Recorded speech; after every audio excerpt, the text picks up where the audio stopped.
తిరుమల కొండల్లో తెల్లటి పాల సముద్రం ఆవిష్కరించబడిందా అన్నట్టు ఉన్న దృశ్యాలు స్వామివారి భక్తులను అమితంగా ఆకర్షించాయి.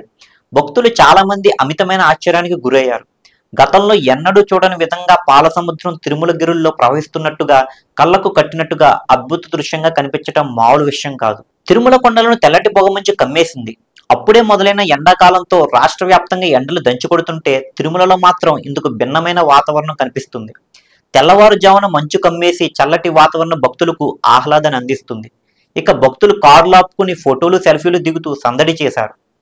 తిరుమల శ్రీవారి దర్శనానికి వెళ్లే భక్తులకు సమ్మర్ మార్నింగ్ డిఫరెంట్ వెదర్తో ఆకట్టుకుంది.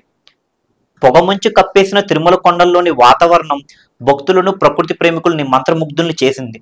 తిరుమల ఘాట్ రోడ్లో వాహనాల రాకపోకలు అంతరాయం ఏర్పడేలా దట్టమైన అడవి ప్రాంతాన్ని తెల్లటి భారీ పొగమంచు దట్టంగా అలుముకోవడం చూసిన భక్తులకు వింత అనుభూతి కలిగింది. తిరుమల కొండకు వెళుతున్న భక్తులు పొగమంచు మేఘాలతో పైనుంచి పూర్తిగా కనిపించిన తిరుపతి నగరాన్ని చూసి ఆశ్చర్యానికి గురయ్యారు. ఎక్కడికక్కడ వాహనాలను ఆపి భక్తులు ఫోటోలు దిగారు.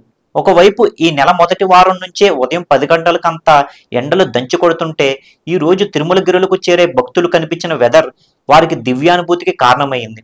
తెల్లవారుజామున మంచు కమ్మేసి చల్లటి వాతావరణంలో భక్తులు ఆహ్లాదాన్ని, ఆనందాన్ని, ఆధ్యాత్మిక భావాన్ని పొందారు. ఎత్తైన తిరుమల గిరుల్లో తెల్లటి దట్టమైన పొగమంచు కమ్మి ఘాట్ రోడ్లు ముంచెత్తడంతో వాహనదారులు కొద్దిసేపు వాహనాలను ఆపి ఆ విచిత్రమైన సన్నివేశాన్ని కనులారా తిలకించారు. అది వైకుంఠంలోని శ్రీ మహావిష్ణు పాలకడలను తలపిస్తూ పొగమంచు కదులుతుండటంతో పాలకడలు తిరుమల గిరుల్లో ప్రవహిస్తున్న అనుభూతులతో భక్తులు ఫోటోలు, సెల్ఫీలు దిగుతూ సందడి చేశారు.